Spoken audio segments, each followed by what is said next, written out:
So, hello everybody. Thank you so much for joining in. And Unibrow Studio and Ishi is extremely proud and extremely excited to welcome you all in the first webinar of Unibrow Film Festival 2021.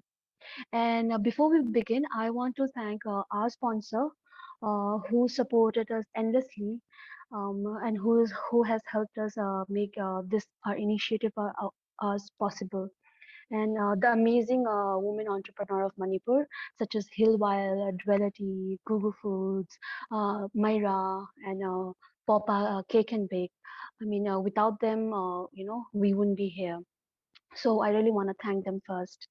And yeah, so we live in a community, which faces a lot of issues, multiple issues, and there exists a lot of bridges that are broken and are waiting to be mended.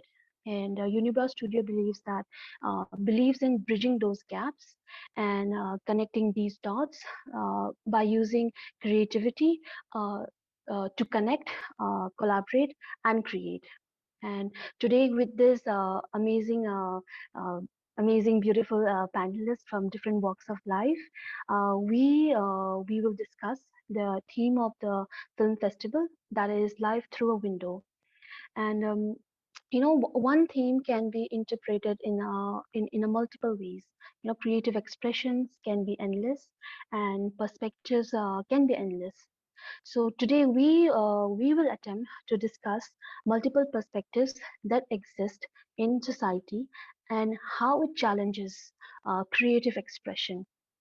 And each panelist will be given 5 minutes to give their presentation, after which we will have a panel discussion for about 15 to 20 minutes, and then we will open up for Q&A. And now I will ask Sridhar to give the first presentation. Sridhar is a young and independent filmmaker, educator, and artist. He is the founder of Buddhijeev Studios, where he tries to work on contemporary Indian issues in a visual language that is more accessible to an Indian audience. So please, Sridhar, uh, you can take over. So hello. Thank you so much, and thank you so much for the opportunity, and thank you so much for you guys to come and kind of hear us out for some reason. Okay, so in before I think before they came out with the entire proposal and everything, they had got in touch. Shim and Jackson had gotten in touch with me about the concept of life through a window, and obviously the last 1 year, now year and a half, almost 2 years now will happen soon, is when we've been kind of holed up inside our houses, and life is literally what you see pass by you outside the window while you're sitting inside. And there are a lot of things that kind of go through your head when all of this is happening. And I had been thinking a lot about how do you talk about this entire idea of uh, taking into consideration the idea of a window, and the idea of a frame through which you perceive reality, perceive truth. How do you really think about it creatively? How do you think about it in terms of what other people are going through as you are going through things of your own, and you're trying to process those things as the same at the same time you're also trying to understand how other people might be processing those things differently, and under different circumstances, and still try to create something which might resonate or might at the same time uh, you know have uh, some resonance, some kind of understanding of what both of us are going through, like two people are going through. So I'll just share my screen so that it's just easier for me to talk about what I'm talking about when I'm drawing. So please bear with me.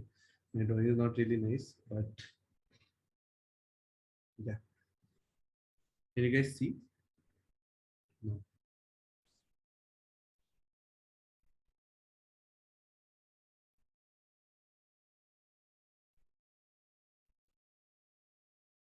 Yes.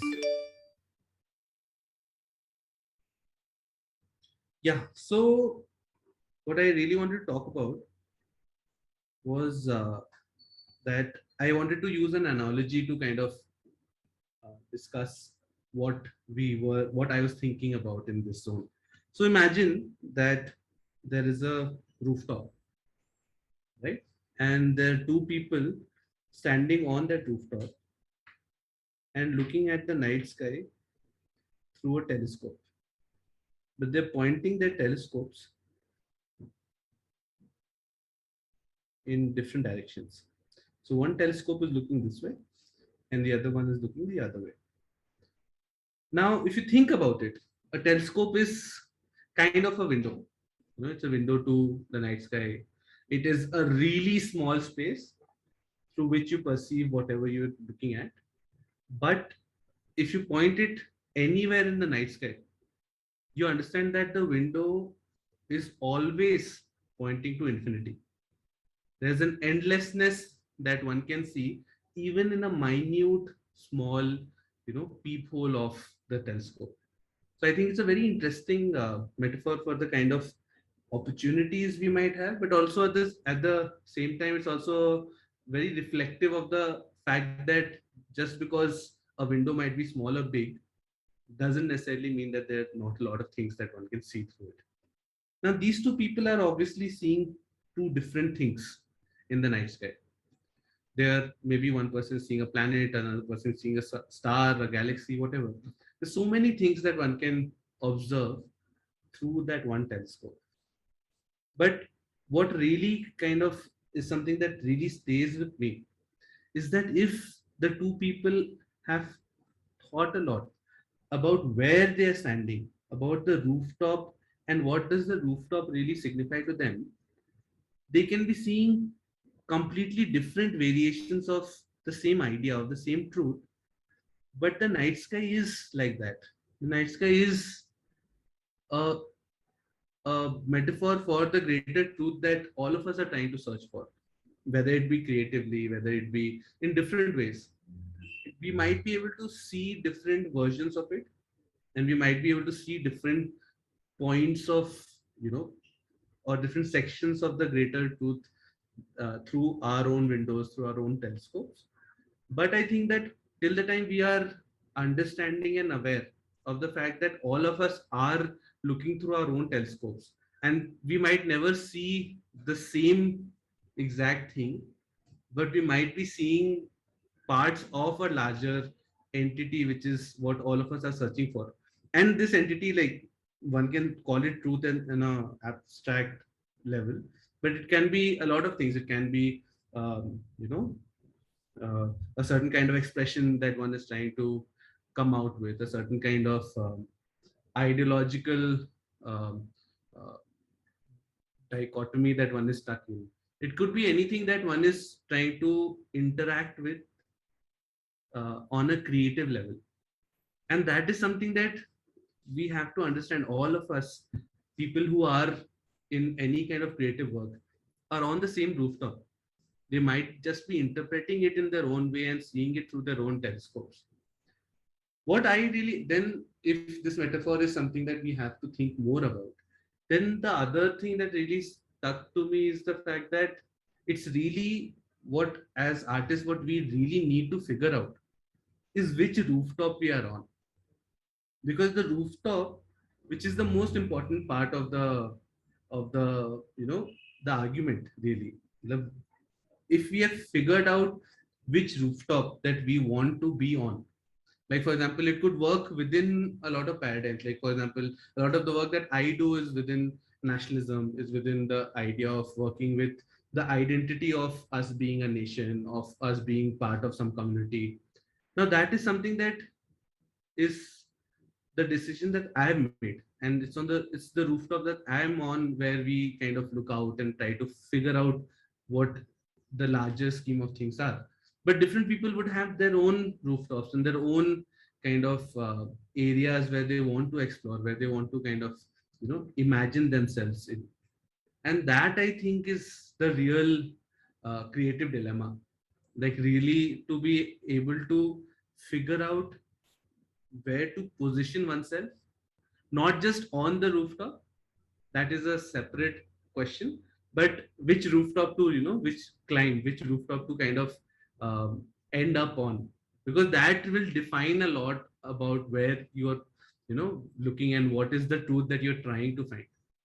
So that was just something that I wanted to share, an idea of looking at life through a window. And especially I think that over the last year and a half, a lot of people have, at least around me that I've seen, that have started looking up more, because terraces have suddenly become spaces where people have been spending a lot of time. And I think that if we just spend more time on terraces, it will be really nice for the world in general. Yeah, thank you so much for hearing me out. Thanks, Shubhir. Sridhar, sorry. I think you have laid out the whole discussions very well. Thank you so much for that. And we will all come back to your point after each panelist have presented it. Uh, Now, I want to bring on Anna. Uh, she will be talking on how in a multi ethnic community like Manipur or even India, it is uh, how it becomes difficult, with so many layers of perspectives and complexities, how it becomes to navigate a conversation, a conversation, say, for creativity also, like how you were saying, finding your own rooftops, how it becomes difficult without hurting somebody's sentiment or somebody's creative sentiment. So, Anna, please, uh, take it away, please.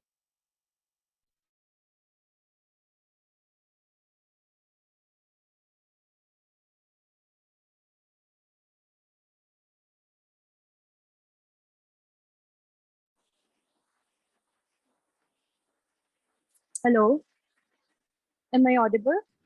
Yes, you are. Okay.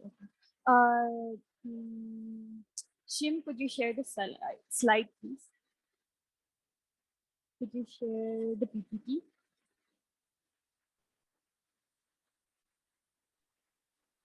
Yeah. Just give me a second. Yes. So while we are sharing the PPT, let me also tell everybody a little bit about Anna. She is an MPhil student in visual studies at the School of Arts and Aesthetics in JNU, and her field of interest are in visual anthropology, popular photographic practices, indigenous movements, and self-representation. Her current research is centered around on examining Naga selfhood and representation through wedding photographs. Very interesting, and I can't really wait to hear what Anna has to share.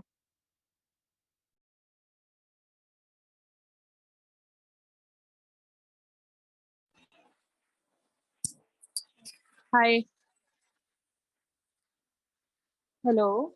Am I audible? Yes, you are, Anna. Please. Okay. Thank you. Okay. So let me just begin. So I'm not an expert on anything except for doing things last minute. So I was taken aback when I was asked to speak. But I'm very thankful for this opportunity to to the Ishi team, and also to Unibrow.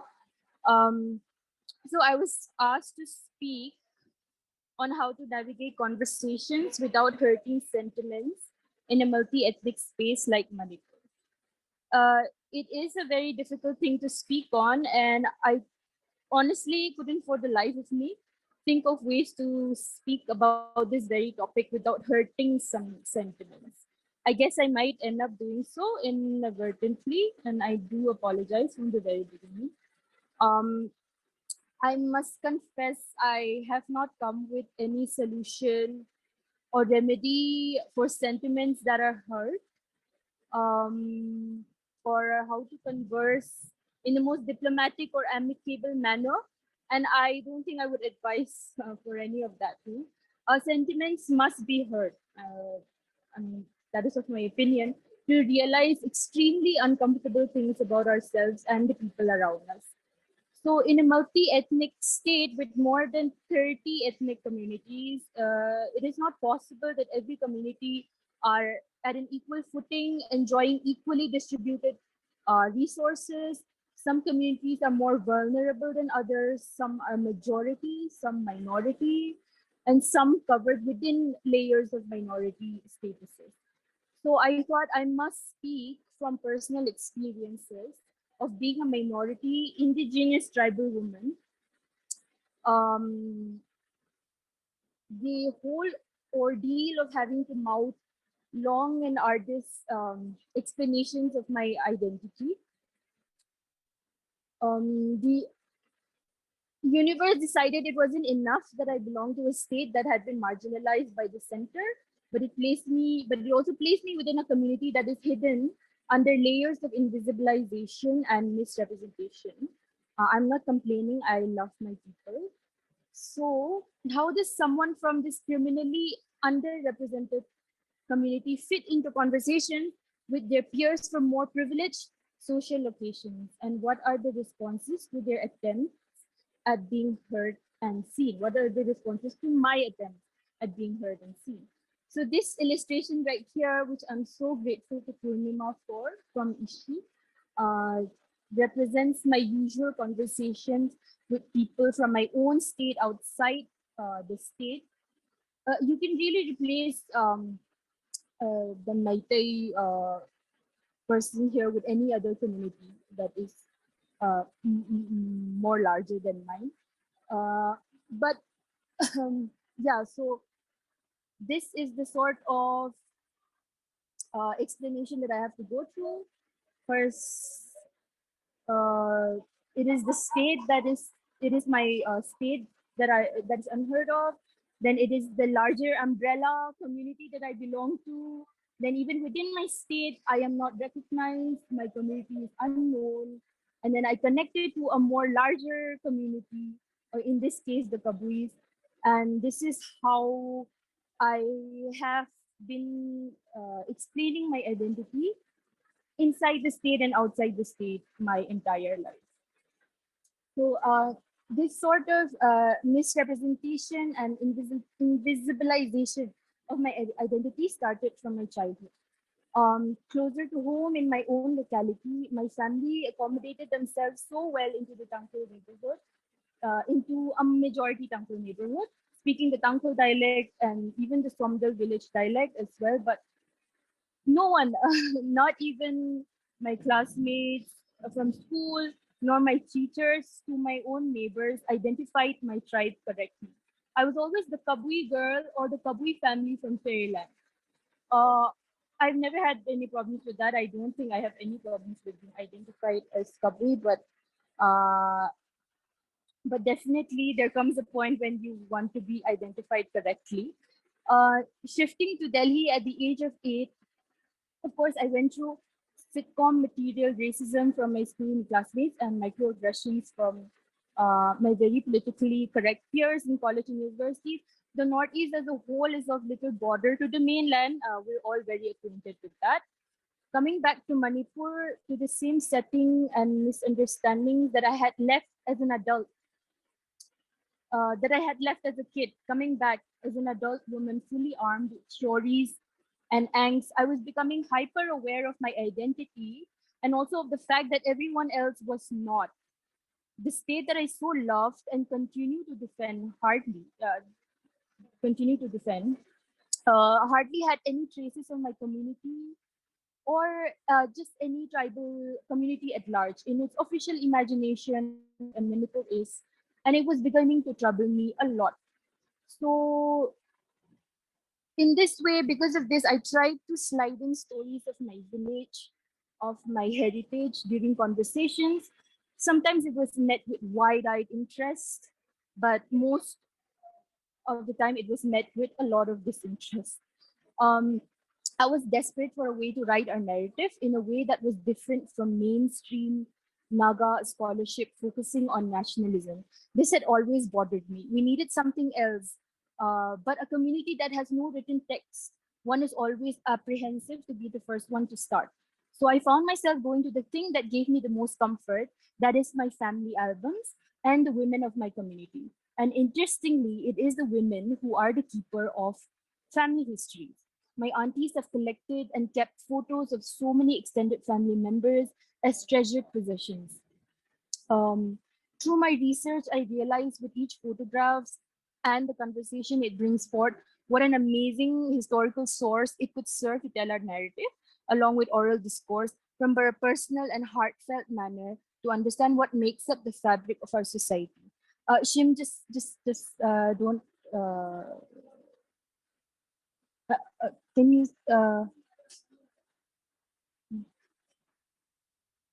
Um, through yeah. Um, yeah, I realized what an amazing historical source photographs and family albums would serve to tell our narratives along with oral discourse from a personal and heartfelt manner to understand what makes up the heart fabric of our society, the history of how we came to be and who we are today, why we are with the identity that we carry today, and the subversion of the colonial tool, which is the camera. Um, would this be an better way to understand my community? I begin my journey with a lot of self-doubt. I am always met with raised eyebrows when I mention what my research area, sometimes even concern, since almost everyone thought I was to be the first IAS officer of the Liangmai community. But I assure my people studying the community from the lens of visual culture, and more specifically, the personal family album has helped me connect so many dots that were left unanswered. The impetus that pushed me to look at my community from this very offbeat and superfluous foremost field of study were from family albums. It provided new insights that I now have about my community, the intricate nuances, to the challenges that we face um, through a chain of collective memory that is brought about through these photographs. The photograph serves as a visual evidence that helps to bring our collective memory better to the surface. Um, uh, Through my family albums, I have found more of myself, what it is to be a Liangmai woman, a minority tribal indigenous woman in the 21st century. Um, for my specific research, I decided to pick weddings as a site to understand the ways a modern Naga wish to present themselves, focusing on our little headquarter town called Tamenglong, probing into how families held weddings in this little town led me to learn how far back we were in terms of catching up with modernity. This little town with possibly the most erratic power and network connection in the galaxy. During my stay here for research, I experienced a little bit of the lives the students led here. It is imperative to note here how difficult it is to create a space for arts and culture in a place of pure survival where we seem to be stuck in an 80s time, 1980s time warp in terms of development. It is a thing of privilege to think of a career in anything else that doesn't belong to the government field. Um, or the bureaucracy. But in all of this, it is doubly hard for a woman, for a tribal woman. On top of all these challenges, she must also fulfill her duty of being a good tribal daughter. Their almost inescapable plight is what makes me want to photograph them and also document them. And yeah, their plight is the reason why I wanted to start taking photographing and documenting seriously.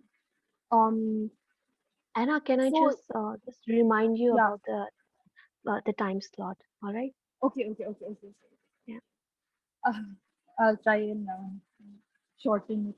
Um, so that is my research aspect, but I wasn't satisfied with being just a writer of things. I thought I must practice the thing I write, and so I started taking my photographing and documenting what I studied in theory with a little more seriousness.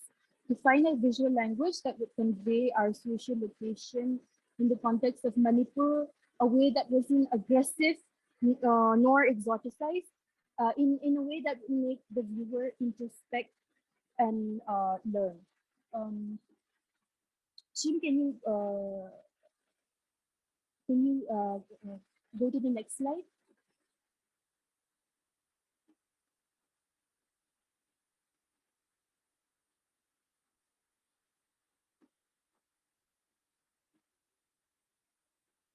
So these are photographs from my family albums. This is my grandmother and my auntie. Next slide.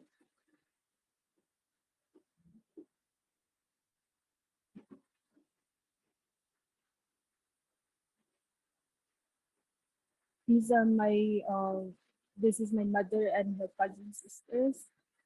Next slide.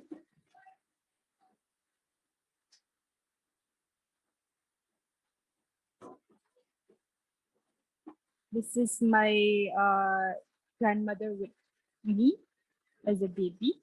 Next slide.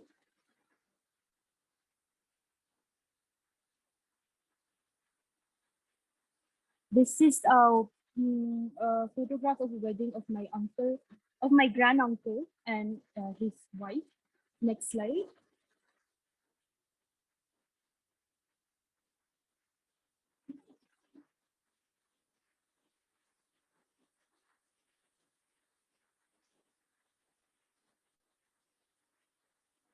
This is, yeah, my mom with her cousins and my grandmother the night before her wedding.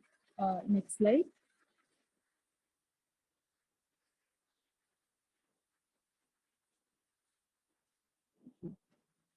And this is my grandparents' wedding. Actually, I wanted to go through each photograph in detail, but I obviously don't have time. But yeah, these are the photos that I found in my family albums that were of special importance for my research. Okay, and moving on.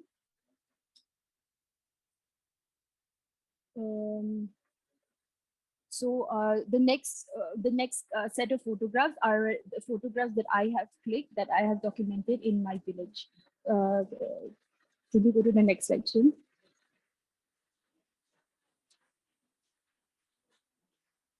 So yeah, so the photographs that I have been taking provide, as the webinar says, I hope that it provides, as the webinar title says, a window to a life of a tribal indigenous woman. And this is a term, a title that I carry for myself that I recently learned from Juliana, who is also a panelist in the talk. So in the photographs, the women in my village, I wanted to capture them helplessly tending to their duties, but also moments of friendship, gossip, and escape from their everyday, childlike glee that they keep hidden, their love, and their role in society as mourners. You know, they to feel because they are expected to feel more emotions than most. So it is definitely difficult to be a stoic woman of few emotions in a tribal community, and also moments where the women had a rare privilege of going out for sightseeing. Um, so, but Jim, you can keep going to the next slides. So all of these, I, but all of these, I don't, yeah, I don't think I want to photograph the women in just in vacuums. These are specifically set against the backdrop of our land, the very heart and soul of our identity, and the stagnant state of our development of our infrastructure, the landscapes that hardly change, the healthcare that is abysmal, and the electricity, the network that is barely functional. So yeah, in conclusion, now let's see. With the layers of invisibilization that we go through, I guess a person from such a community might have pent up lots of frustration and anger, and without the right tools to articulate their anger in a composed and well thought out manner. All of these are very rare problems, but they might come off as petty outbursts that no one has the time for. And they're right. No one sadly has the time to right wrongs. In a state like Manipur, everyone is working in rewriting their own narrative, and the youth of my community must also do so. And I just want to leave with a question to my audience, to the audience here today. What would be your response to a friend from a minority community, if you are from Manipur, who narrate their lived experiences, even if it involves someone from your own community who hurt them, or if it is a complaint at the complicit nature of you and your family in keeping this system alive that is unfair to them? How would you respond to it? So the only way to navigate multi-ethnic communities, to navigate conversations in multi-ethnic communities, is if we unlearn and learn about the various communities that we live with, especially the ones that are more vulnerable to us, vulnerable than us. And even if they get angry at us, even if it hurts us, we must realize that their words hurt us for one moment, but the oppression that they face under soft and hard dominance has been their entire life experience. And this is also an encouragement to everyone wishing and struggling to take up something new to write, to look at elements of what makes up the everyday fabric of your indigenous life, of your, yeah. So it could be anything. I think every part is essential in understanding our identity. So that's it. Thank you. Thank you so much, Anna. Very provoking questions you have left with us. I think we can all come back to that later. Now let's go to Juliana. Juliana is a really fun-loving person that I know, and she is a multitasker. She is a musician. She is a singer, writer, and she is also a PhD scholar. And she also has this passion for doing projects like the Zuban SPA project that she did. And apart from that, she also documents the literature, folk songs, and handloom of her Rongmei community. And I want Juliana today to speak on uh, why is it why is it for us to as a community, as an individual, to accept a different perspective. Please, Juliana, go ahead. Thank you so much for the question, which is very philosophical also. And I think it's a question to which we know the answer, but also it's a very difficult one to answer and to arrange properly, to organize our thoughts. So I will answer mostly from my own experience, using examples from my research work and my music. So can you hear me properly, or do I need to do this? No, we can hear you well. Okay. So are we screen sharing? Is the screen okay? I cannot. Give me a second.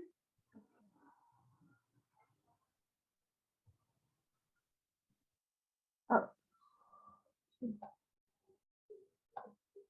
Mhm.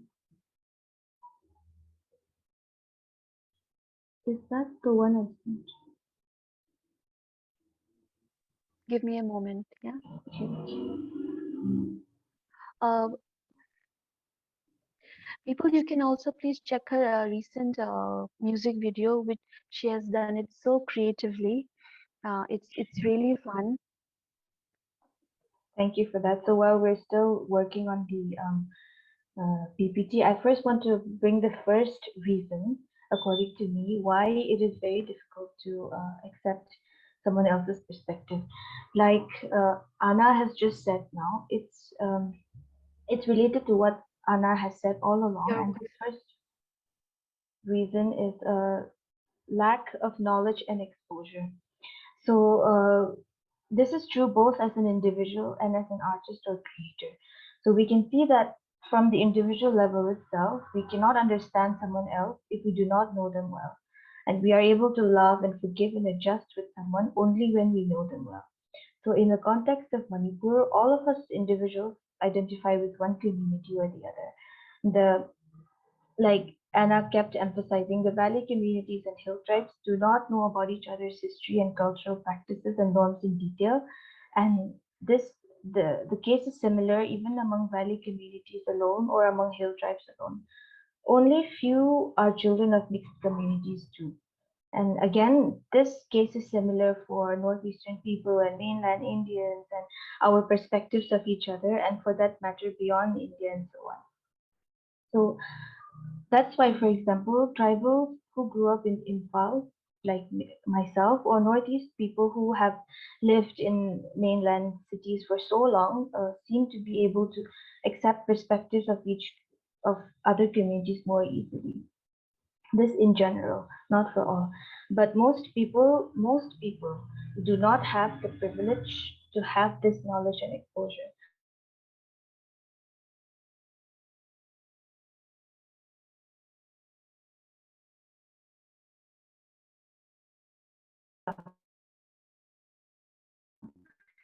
They have access to research going on in parts of the world, giving me ideas and big dreams, and also a set of computer skills useful for creating.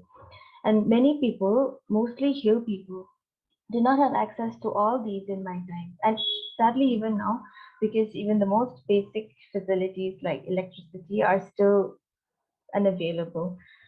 And all these facilities and lived experiences that I had together helped me accept other perspectives, and I could use them to create. Not that I know everything, but I this the little knowledge that I have helped me to create songs and any other content that are relatable to many. So if we can show my the next slide, if you can go to the next slide.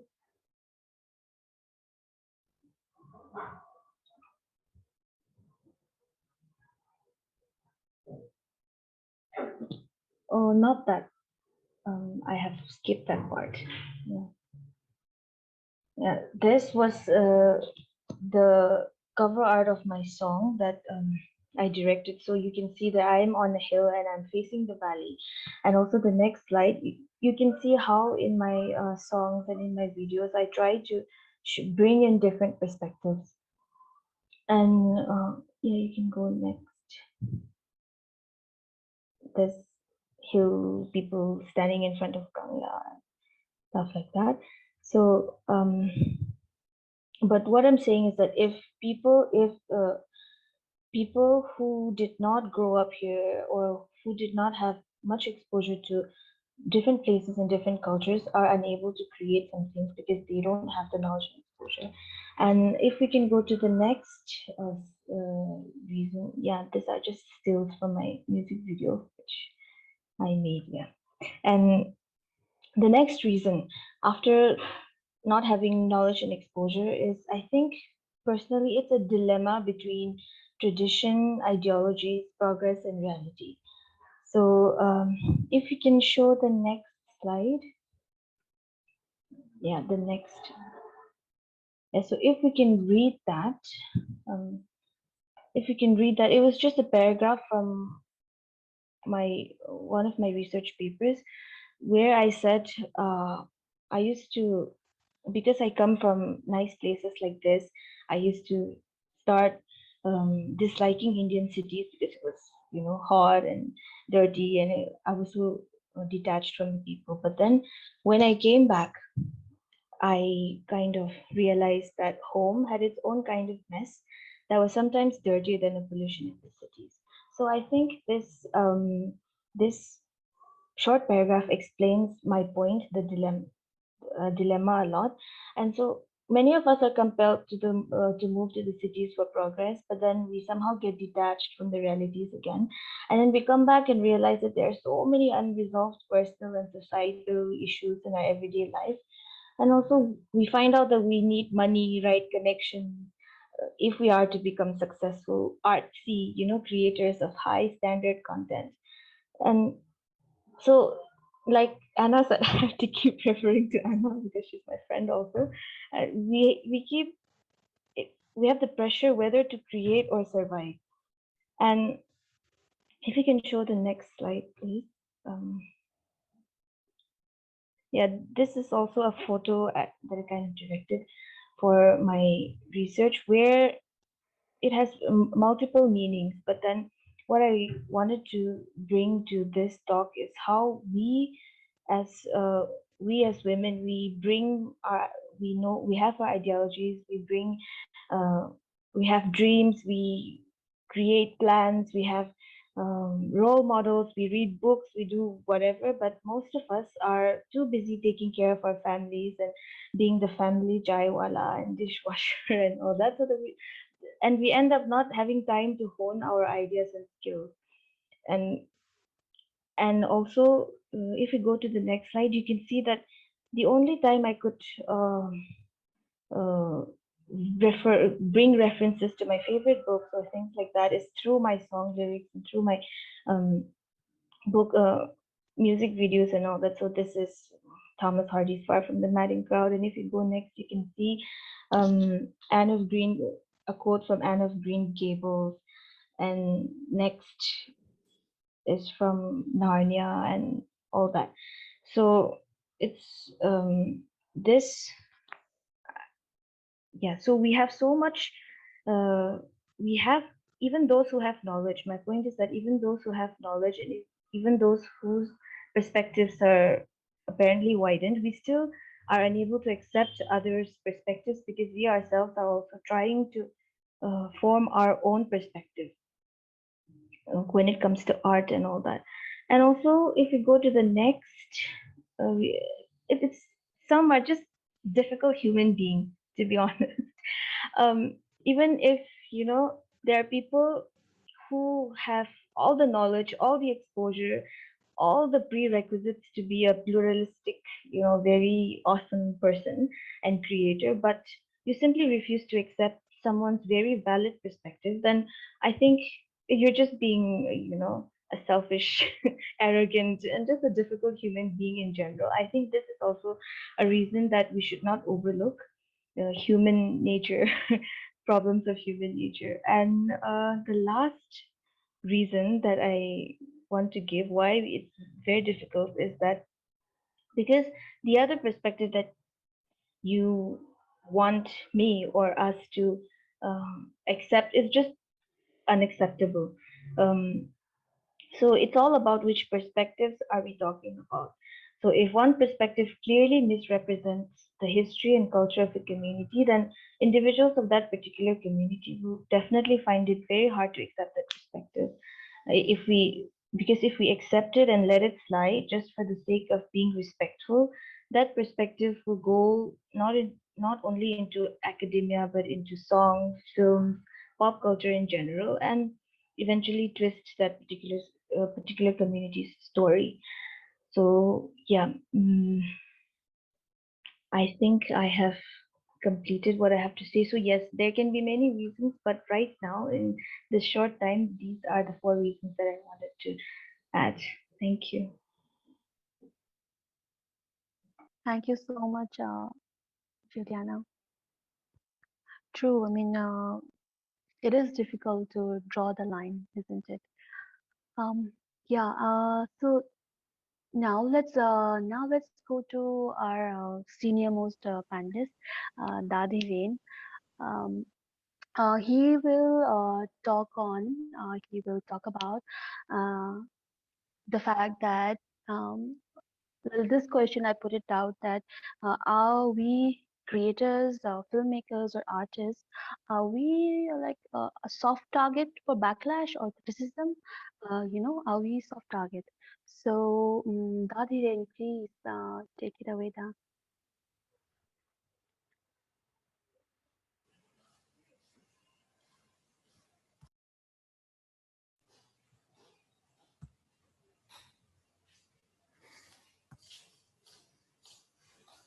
Just a minute.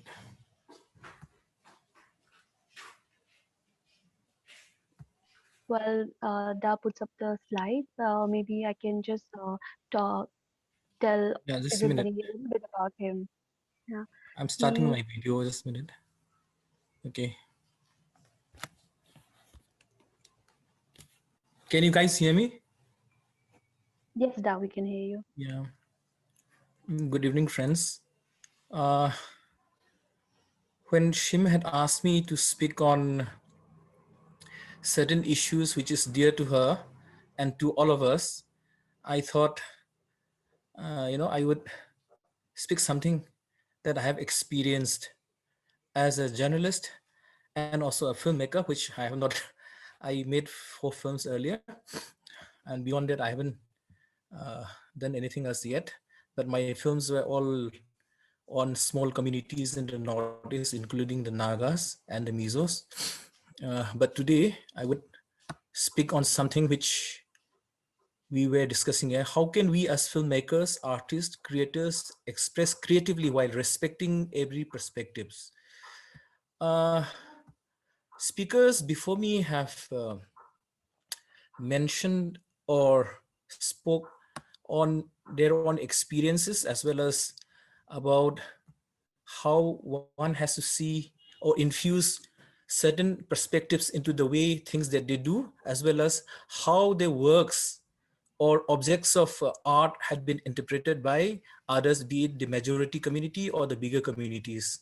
Here I am reminded of, or I would rather start with an anecdote.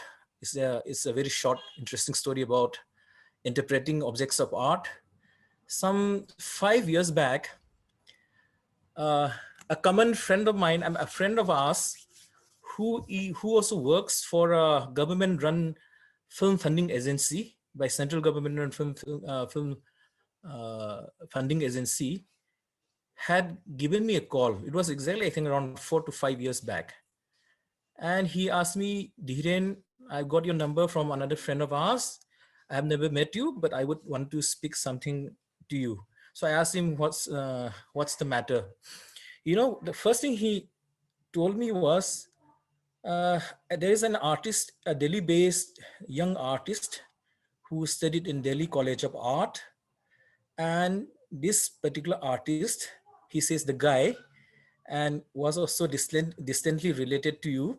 So I said, no, forget about the relations. What is actually the problem? So he said, see, you see, what this artist had done is he had painted uh, a young damsel, a young girl from a Senapati tribe, okay, in a tribal attire, and juxtaposed the picture of this young tribal girl with that of Lotus. I would have shown you the picture, but the picture apparently has disappeared from the social media and other, what you call platforms. And I think some of you know who the artist I'm talking about. Shim must be knowing because you guys studied in the same college. So he had juxtaposed this lotus with, I think it's a tribe from Senapati district. I don't actually remember, was it Paumai or Maram tribe, okay? It was a very kind of a interesting painting. And I just had a glance into that painting. So I told this friend of mine who works for the film funding, government run film funding agency in Calcutta. See, I think I've seen the picture since you had asked me. And okay, so I said, I myself as a Métis, I wouldn't want myself to be juxtaposed against a picture of a lotus flower. However beautiful the lotus flower is, I wouldn't want myself to be juxtaposed against a picture of the lotus flower. But he had an argument. His argument was, you see, this particular tribe in Senapati district, you know, their cultural moorings as well as cultural tradition, or in the folklore, you know, there is nothing that one can relate to a lotus flower, okay? Be it, say, every culture, every society, particularly the Naga society, Métis societies, or be it any other societies in the Northeast, we have some symbols, particularly flowers, that we can relate to. But this tribe, whom this Métis, to be very precise, a Métis painter, okay? A painter painted a tribal girl and juxtaposed her picture with that of a lotus.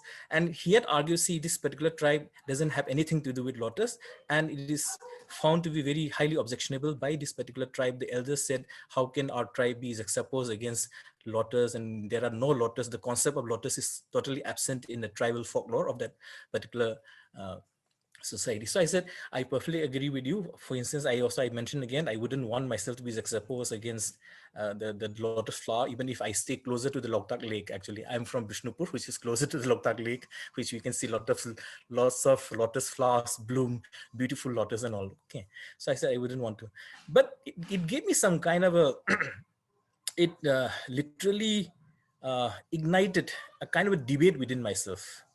You know, see, at the level of cultural identity and sensibilities of small communities, because sometimes some of us who claim to be majority, we had been really insensitive to the art, cultural identity and sensibilities of small communities. And it has a lot to do with interpretation also, because for instance, if you try to interpret that particular juxtaposition of lotus flower with the Maram lady or the Maram damsel, I mean, for me, as a trained film critic or as a trained art critic, I would still give the liberty of, liberty to this artist to kind of play around with certain objects, okay, with certain objects and picturize them into whatever ways that he would want to represent. But the smaller communities found it objectionable. And that is the end of it, full stop, okay? And having said this, I also sociologically try to inquire why, for instance, small communities are so sensitive to certain representation that is very strange to them, and also which they found that, small communities cannot associate the idea of certain objects with their society. So that brings us to the notion of freedom and art. So again, when this friend of mine called up, we had a long chat, and over the long chat on the phone, I also expressed my idea of freedom and art. Whether should we allow artists to go all bonkers, to actually break all the rules, and also to express themselves in whatever ways possible. So for that, to understand the idea of freedom and art, we also have to know a little bit of history of art, not necessarily our localized or ethnicized history, okay, but also the global idea of how freedom and art, because art has always been kind of a product of certain contradictions as well as certain tensions that actually exist in a society. For instance, if our singers and folk artists, or maybe many artists in our society are there, they are born not necessarily out of what you call upper middle class, highly what you call rated what you call elites, okay, highly rated elites. They're not simply born out of that. There are also artists who are born out of certain poverty ridden family background, from remote areas in the hills and also remote areas in the valleys and all. So how are we supposed to negotiate this idea of freedom with art? And I think therein lies the idea of balancing the act. We have to balance the act, because we have to be sensitive on one hand to the kind of concerns of the particular tribe or small communities. At the same time, we should understand the liberty that we take forward to practice, arts, or to create art products. Then, while discussing about art products, and also trying to balancing certain acts that as an artist, as an artist, or we as an artist perform, there are certain things that we should keep in mind. And I think those of us, or those of you who have had a little bit of, I wouldn't call it education, but for the sake of presentation or for the convenience of presentation here, I would say there is also some benefits in learning what actually is arts and aesthetics at the pedagogical level, okay? And why I'm saying this is, interpretation of culture is not as easy as we thought. It is not simply just interpretation of what you see or what I see, but that interpretation is guided by certain norms, certain parameters, and these parameters are based on certain historical understanding of our own society, and the immediate neighbors, the society that is our immediate neighbor, as well as the kind of a global society that we live in. Now, having said this, how do we achieve that idea of I'm balancing act? sorry, I am disturbing. I'm just reminding you about the time slot, please. Yeah, just two more points. So how do we do this balancing act, and vis-a-vis the kind of sensibilities, the kind of parameters that you and I have acquired to understand art? And for this we need certain kind of imagination, and even more sensitive artistic sensibilities. And when I say artistic sensibilities, I basically mean, is there a possibility of having arts for change? For instance, I have spoken, some of the speakers in the previous speakers have spoken about how majority communities are not sensitive to minority communities art, or how minority communities can never ever understand certain arts being practiced by the majority community. So it's a kind of a give and take and all that kind of thing, no? So how do we you know create objects of art, or is art possible to lead towards change, and is there any kind of possibilities? Then uh, four more points I just want to conclude my my small presentation.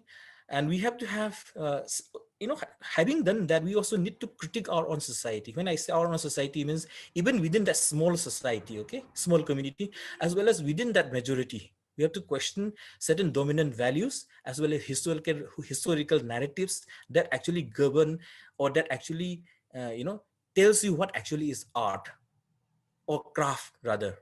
Different perspectives and new possibilities. There are various perspectives that we can build upon, even looking within ourselves, as well as just beyond our immediate neighbors. And there are n number of new possibilities are there, and this n number of possibilities can only be possible if there is exchange of ideas and perspectives between artists and between communities, and also help our own communities and neighboring communities to move forward with the overall conception of a very well-defined, or a blessed society, to be very honest. Thank you so much.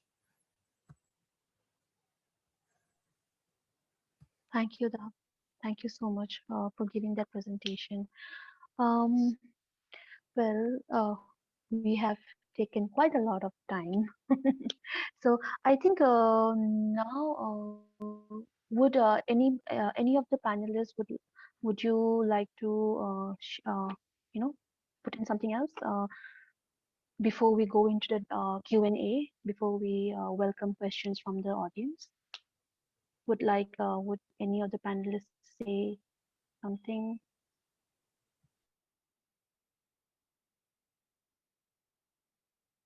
Sridhar, may I ask you? You mentioned about nationalistic something something you're talking about. Can you please share a little bit about that? Like, how do you make your movies? Is it always from a very nationalistic point of view, or what makes you create such work? Okay, so no, from that basically what one was trying to work towards that. So I've been working on a three-part trilogy on the topic of nationalism, especially on the larger scale of India, the kind of hyper nationalism that we are moving towards, especially from 2013-14, and the kind of narrative that has really shifted into uh, kind of pushing forward the identity of being an Indian first and foremost before any other identity, and how nationalism kind of tries to talk about this hierarchy of identities within ourselves, and kind of tell you to prioritize being an Indian over being, or say, a woman, or being from a certain part of the country or certain culture or tradition. So the first documentary that I did was called Vande Mataram. It was on the idea of nationalism, kind of looking at the history of the idea, where it came from, the kind of background that it has had. And because at that time I was in Ahmedabad doing my masters, so it was also looking at what happened post 2002 riots in Ahmedabad, and how there's a ghettoization of the Muslim community there, and under the name of nationalism. Again, a lot of other things kind of came to fore. The second film that we finished is called Mahantam. It's set in Bihar, which is my native state, and it is about uh, this this small girl who's in school, and a friend of hers draws something which is very hyper nationalist. It's about India, Pakistan, and soldiers killing soldiers and stuff like that. And one of the teachers says, "Oh, this is not nationalism." And how then suddenly all the other teachers, the society, start censoring that teacher, saying, "Oh, don't you think India is the greatest? Don't you think matlab, what is wrong in saying Bharat Mata Ki Jai?" And kind of looking into the idea that nationalism uh, is a force of censorship. Actually, if you think about it, that says that because of this, the freedom of identity also shouldn't be censoring the idea um, uh, of individuality and especially freedom of speech. So it looks at that concept. The third one that we are working on right now, which is still under production, is a docufiction on the same idea of nationalism kind of changing, especially the past and history as we perceive it today.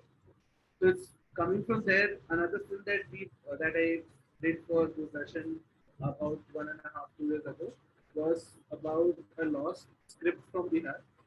So Bihar has also had its own risk with identity and trying to understand what identity means for Biharis, because we have a huge migrant population which has gone out even before. Sridhar, your audio is not clear. Oh, sorry, 1 second. Actually, it's raining and I have a tin roof. I'm sorry about that. So, is it slightly better if I'm closer to the camera? To the microphone? Yeah. So the idea is then the film looked at how Bihari identity kind of was changed and taken over by Hindi speaking identity. So, for example, I come from Bihar, and a lot of regional languages of Bihar are not spoken even amongst Biharis when we go outside of Bihar, because of the fact that Biharis are very not very. It's not just about being proud of the cultural and traditional origin that we come from. Is that a lot of us have kind of forgotten that that is the culture that we have. It's also about another kind of, again, nationalism which grew because of the independence struggle and kind of was forced upon the people of Bihar that, oh, Hindi is now your mother tongue, and Bhojpuri, which is one of the languages spoken in Bihar, which has its own identity, has kind of been made into a slang of Hindi. So in that way, there's a lot of involvement that has come, at least in my work, with the idea of nationalism and the idea of identity and how kind of we kind of work in multiple identities at the same time. But how when once we create a hierarchy of identities, it always becomes a problem of contradiction and conflict between two people who have say conflicting ideas of hierarchy of identity, and how who's right and who's wrong. It's the same idea of tolerance in perspective of artists. It's the same idea as being intolerant towards anything, even somebody else's decision of what identity they want to identify with. So that was one of that has been one of the things that I've gently dealt with the kind of work that we've been doing, the kind of films that I've been making. Thanks for sharing that. Audience, please, if you have any questions, you can just drop in the text box. And while we are waiting for any questions, panelists, please, if you wanna add something, if you wanna ask each other any questions, please, we welcome any thoughts.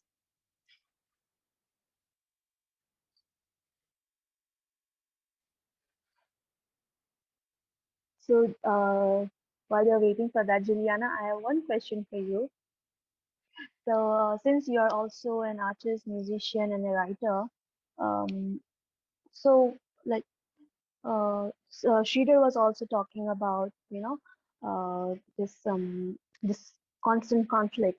So how how do you think we should draw a line? Should there be a line? You know, how do we find that balance? The balance that Dadirin was also talking about.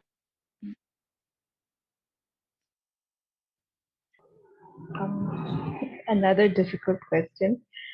So it's, I think it depends on the kind of work. Some work needs a balance, and some work needs us to be, say, all in. Because if I don't know, and the ideal one would be like Dad Yuan said, the ideal one would be the using art for change. I think that is the most important thing, and I am also always trying to do that. And um, and also we should not always give the pressure on artists of any form to uh, always always create something for social change. Sometimes it should be just out of the heart, whatever comes out of our heart, whatever comes out of our head. But the most important point to always note is to be sensitive. Always be sensitive. That's all. Shim, can I just add few things to what Juliana had just mentioned? Uh, Sure, sure.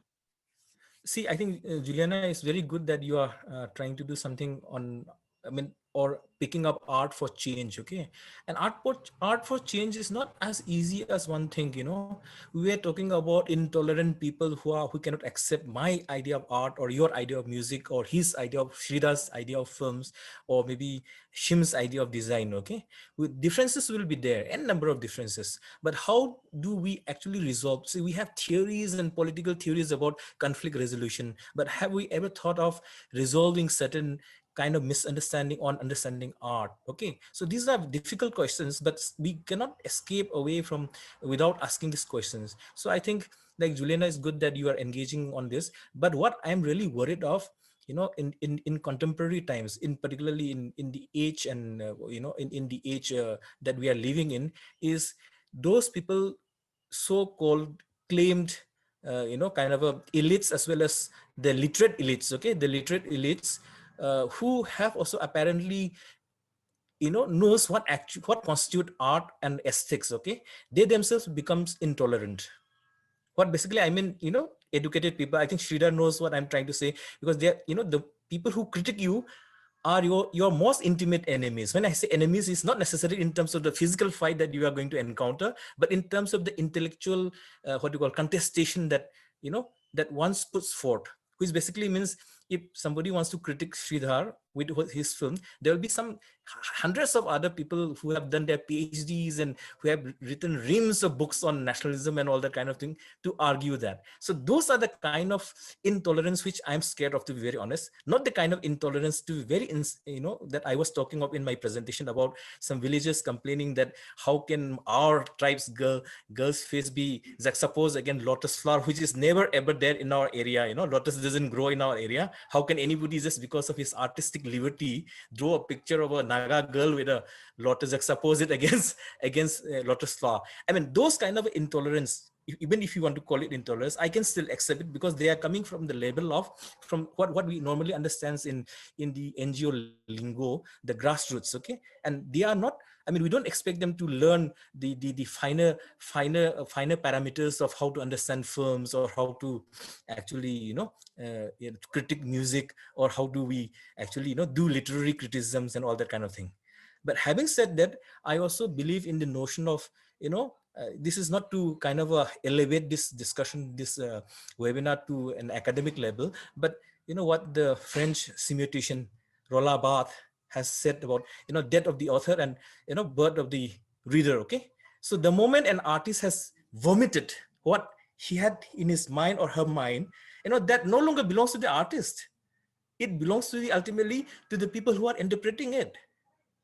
be it your literary work, your film, your music.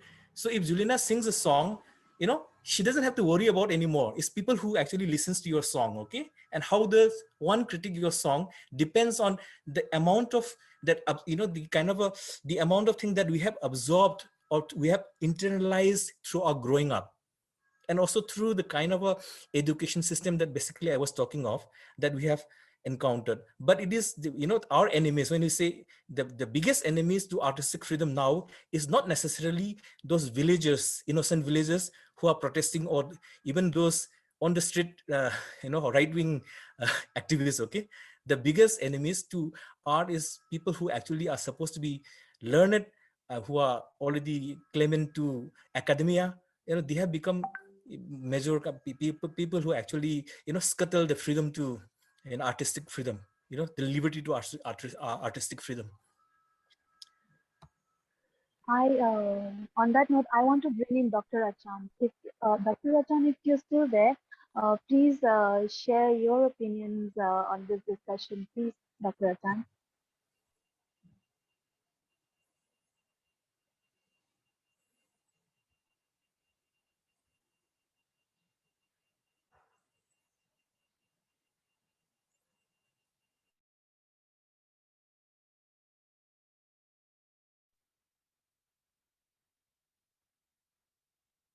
Hi, Dr. Achan, can you hear me?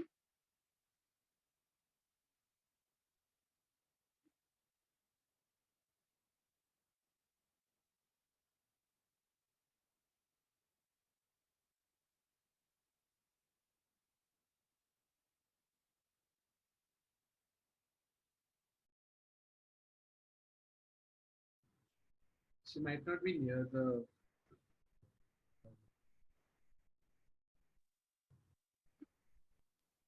So Mm, I think maybe we can give her some time.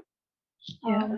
Yeah, so Shim, I'm so sorry. I just wanted to add my own experience regarding what the Adhiran just said.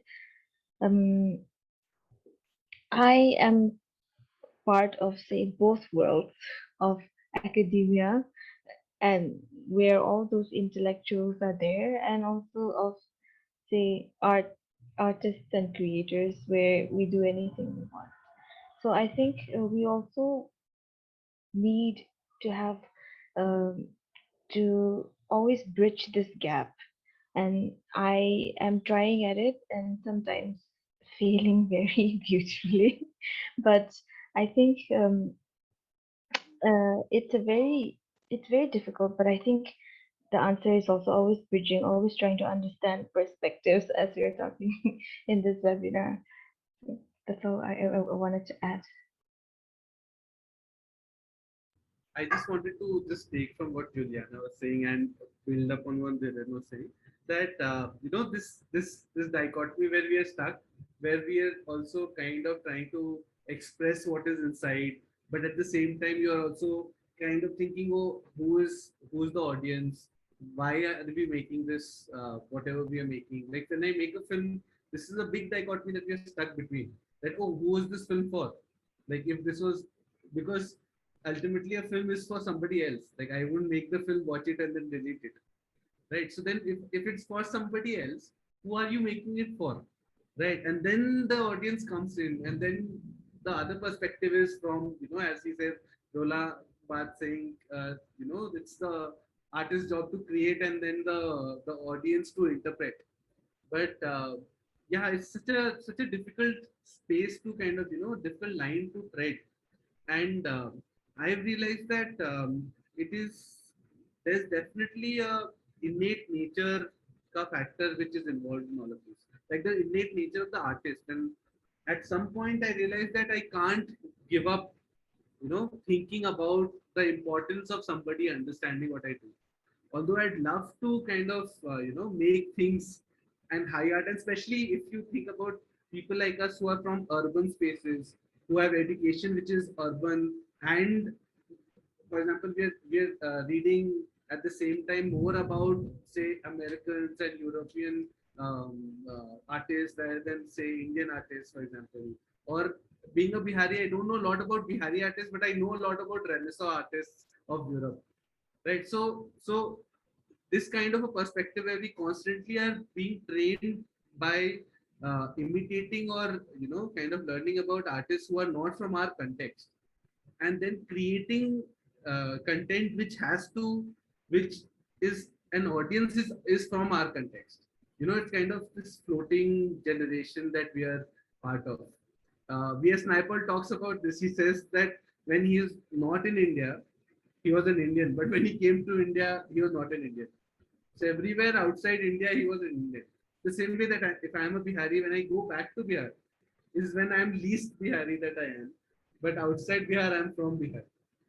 So it's also that kind of a dilemma that at least I see in my generation a lot of it happening. Like a lot of, say for example, look at the pandemic. A lot of people have now moved back to the mountains or back to their hometowns. And now if you look at cities, Bombay suddenly empty and Delhi suddenly empty. And then you realize, oh, what are these people doing back home? Are they really now connecting back to their hometowns? Are people now suddenly realizing when they go back home, like life in say Bhopal is much easier than life in Bombay, where I have to take 2 hours ka commute and then go and do something. How does it change you? How does it change you as an artist, as a person? How does it change you as somebody who is now living with 2 hours extra in life? Right, you have to suddenly 2 hours in the day that you don't know what to do, where you are fighting a battle for just traveling from point A to point B.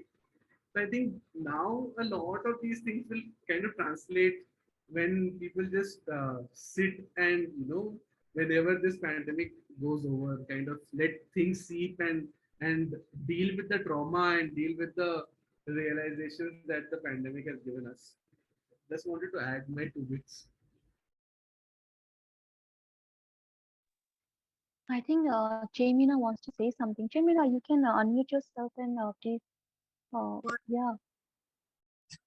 Okay, it's been a very lazy Sunday for me. Then I was listening, like all this wonderful conversation, like I'm owning a transistor.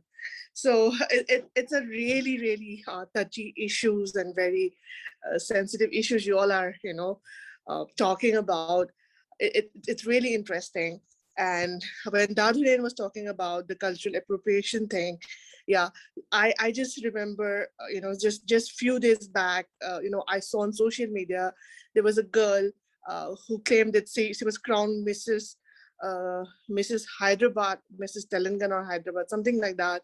And she was wearing this Manipuri potloy on a platform or on a ramp walk. She was wearing this potloy, a short potloy, which is like our deity, like the Radha usually wear that the big round where the Radha wear in the Ras Leela. So she was wearing that, and wearing not only just that, but she was wearing above on a high heel and walking on the ramp, and she's like she was describing herself as the Radha of Manipur, and I felt even that was really, really a little disturbing, and it's not really right way to represent Radha in that sense of fashion. And I think fashion is again another world where there lots of exploitation has been happening when it comes to our cultural traditions, art, motif, and so many things has been misused by the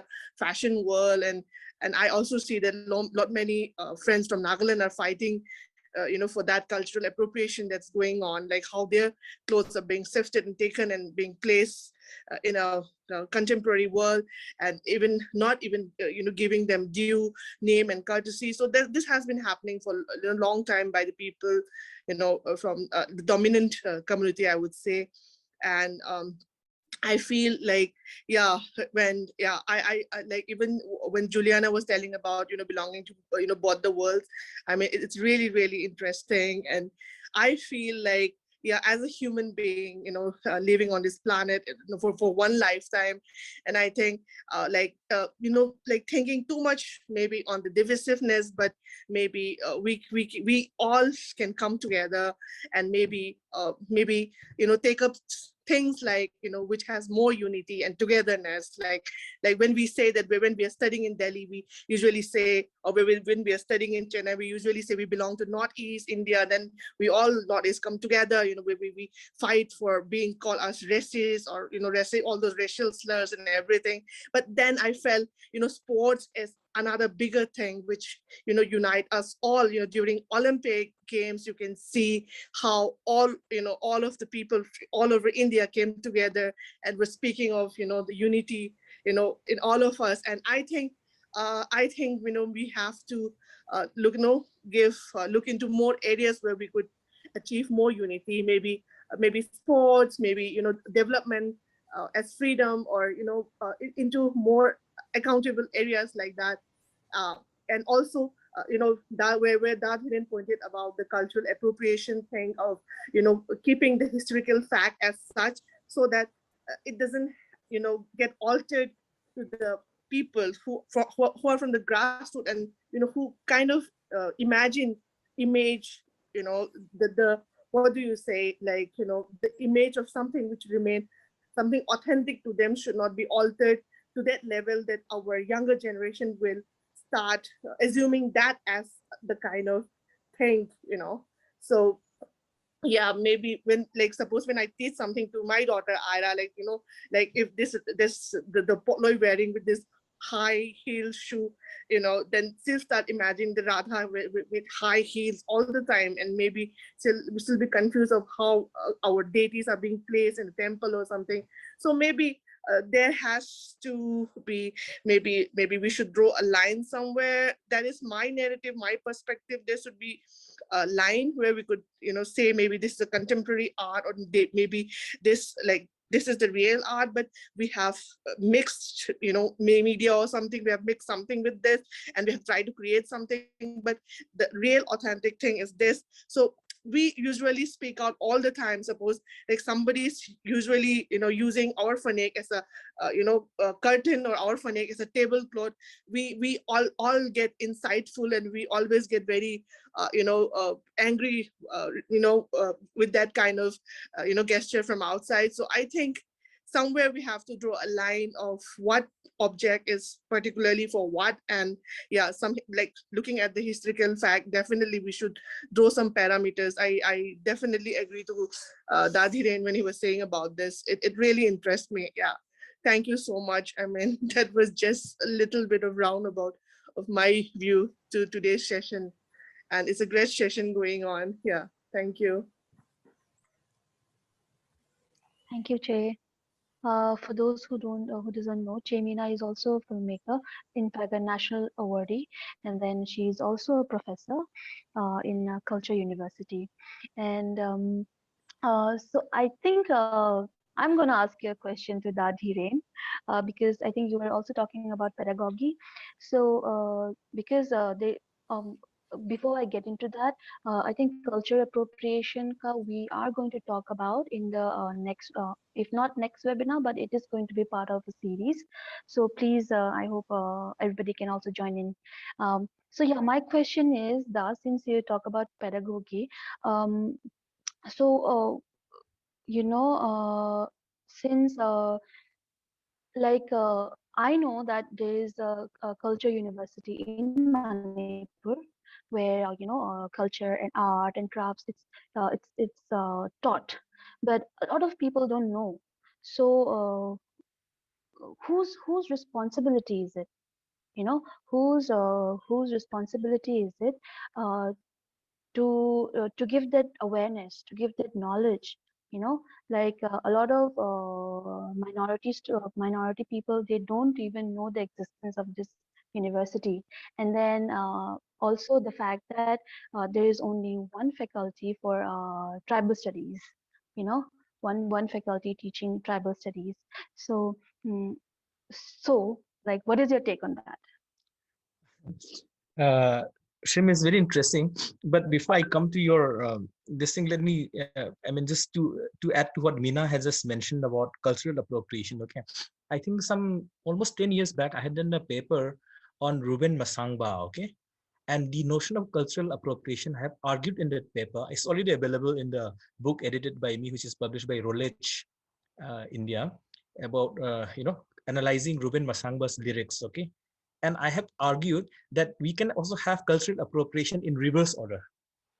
Okay, not necessarily that the majority trying to appropriate culture from the minorities, but how, for instance, in the paper that I have written some 10 years back, okay, I think some of you, I think Mina knows, I had written a paper on Ruben Masangba and his songs. I call it, his songs. So how he had utilized the, kind of a what do you call, a fusion of Western and Tangkhul folk, and how he has beautifully fused them together and appropriated the dominant musical discourse and brought it back home to popularize his own dialect, to popularize, I don't want to call it dialect, but the kind of language, so much so that he successfully did a single, I mean, a movement which is led by a single man, okay, only through his songs. Okay, I mean, what I'm trying to tell you is appropriation also can happen on a positive level, okay, not necessarily negative, the majority community trying to always appropriate the minority. No, the minority can also use certain techniques available, certain forms and genres available to actually state what they want to say, okay, and also be assertive in their own terms. Okay, that's what cultural appropriation was all about. But the idea of cultural university in Manipur, I think, see, the in India, any institutions, be it, even the College of Art that you yourself attended, okay, College of Art in Delhi, or Jamia Millia Islamia, they all had been initiated through under certain kind of a political, they underwent, I mean, all these kind of institutions have to undergo certain political, what do you call, route.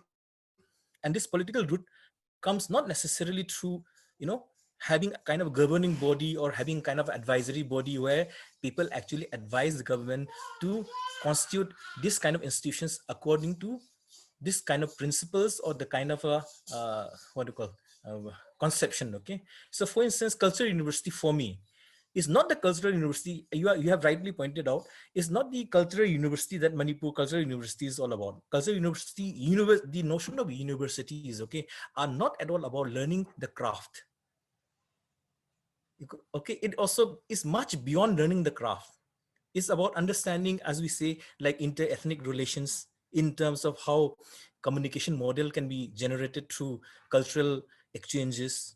Okay, I'm not talking of the government sponsored cultural exchanges. See, I did certain kind of a mega project with the IGNCA, Indira Gandhi National Center for the Arts, and I was part of it. And eventually that work was meant, like Sridhar said, you make films according to your audience, and we were strictly instructed. And that was before the Narendra Modi government came to the scenario. And IGNC at that time was, actually run by, okay, few bureaucrats, and also it had a body of advisors, okay, well-read advisors who could actually guide you towards, doing, as you say, pedagogical, kind of a debates. So my films that I made on 4 films, for instance, the concept of valor, okay, among the Sumi tribes in Nagaland, or the idea of kinna, the Angami notion of taboo. Okay, these are issues that I have picked up. But any common person that on the street or a villager wouldn't be interested in, trying to analyze the notion of valor, the notion of bravery among the Sumi tribes, or so-called Sema tribes in Nagaland, okay, or the notion of beauty amongst the Ao.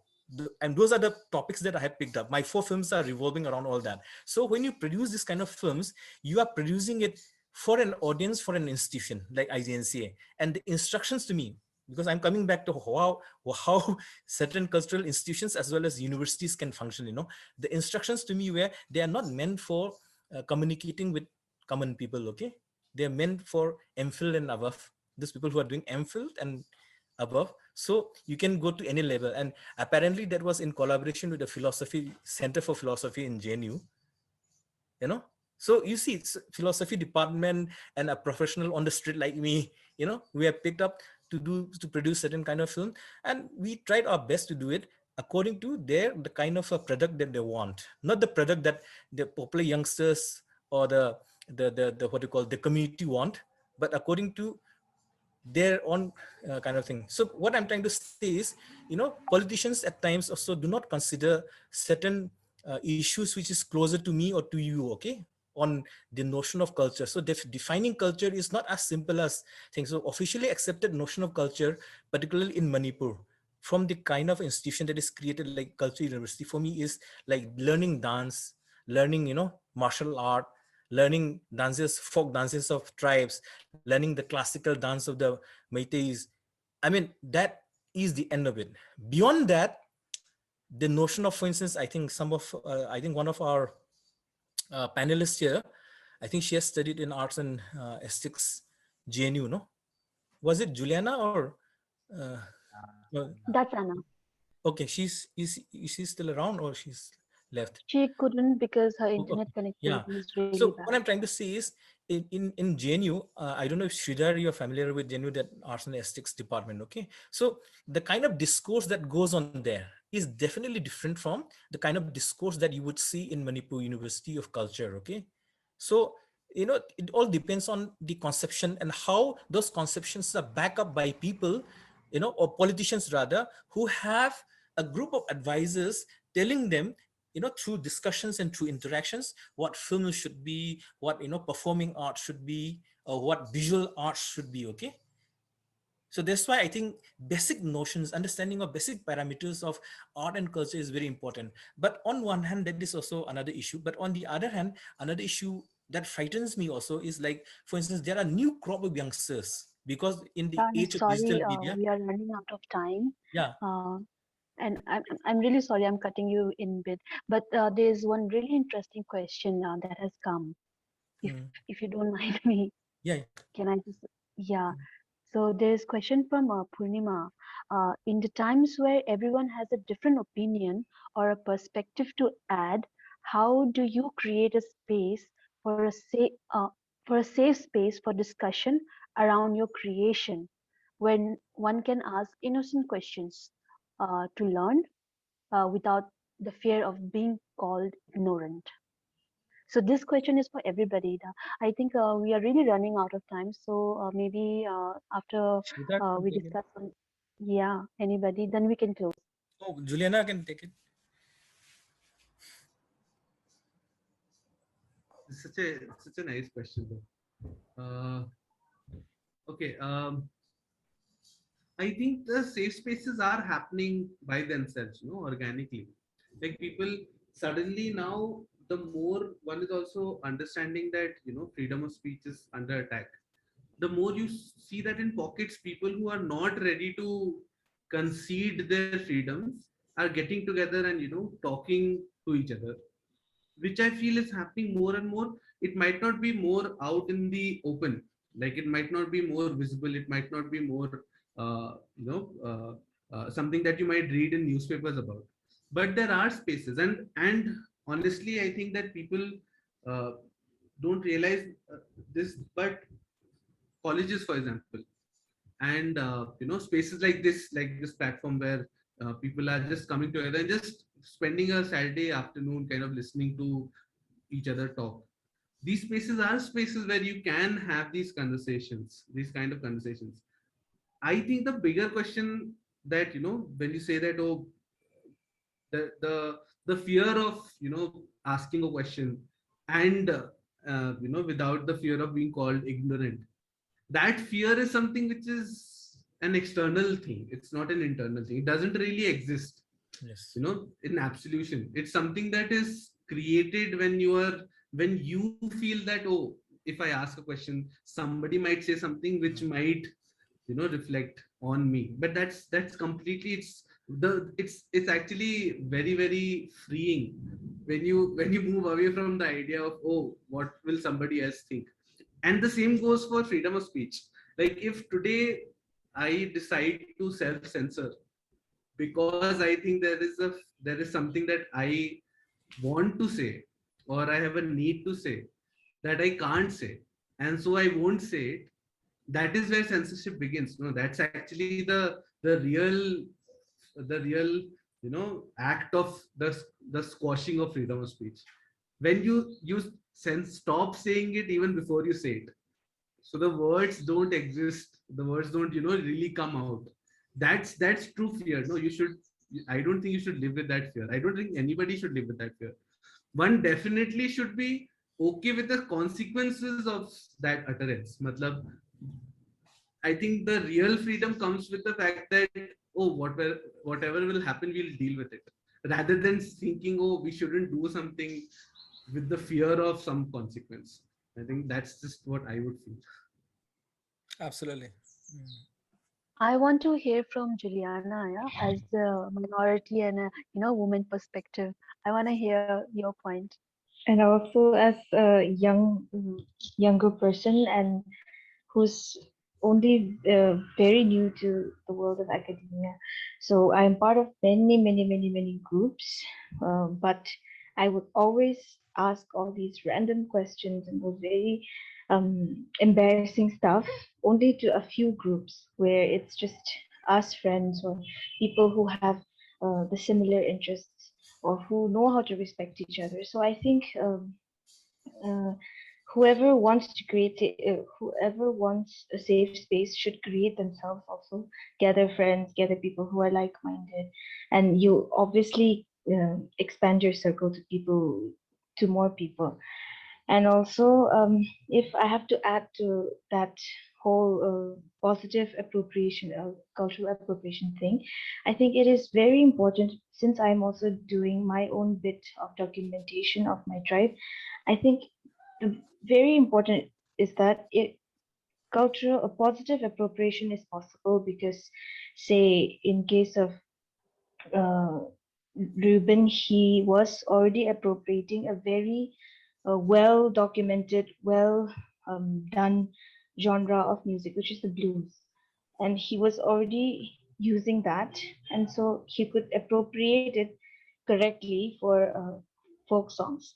And so, even with the traditional clothing that I'm documenting, we don't have any properly written thing. So, unless we have a properly written thing, we cannot apply for GI tagging, we cannot apply for any form of protection. So, we should, like Jamina also said, we should always keep the original ones as this is original. Do not mess with this, and but also keep creating on the side.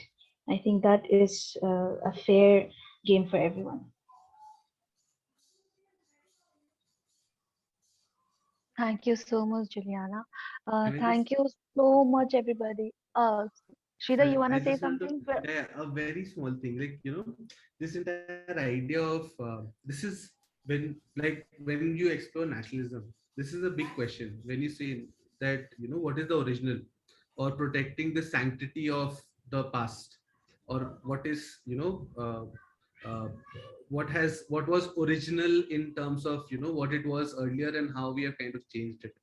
It's a very difficult idea, I think, because this is what, if you think about, like, the right wing forces today, they are referring to an imagined past of something being original, Yes.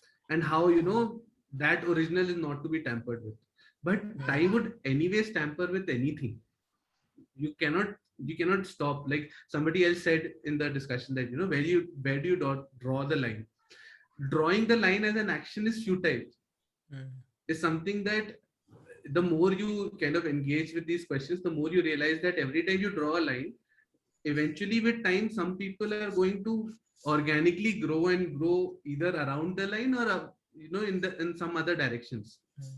That line does only one thing: it only kind of stops growth in any particular direction. Sorry, that's just what I wanted to add. Yeah, Exactly. Well this is said. another Yeah. very interesting topic for which we will keep another session. Please do join next time, Shrida. I'll be waiting for your questions and discussions. Thank you so much, everybody. Thank you, Juliana. Thank you, Sridhar. Thank you, Dadi Rain. And thank you to all who have joined. Thank you so much. And I hope all of us you can join back again next time. Thank you. Bye bye. Any feedback, do mail us. Okay. Bye bye. Thank you. Bye bye. Thank you so much.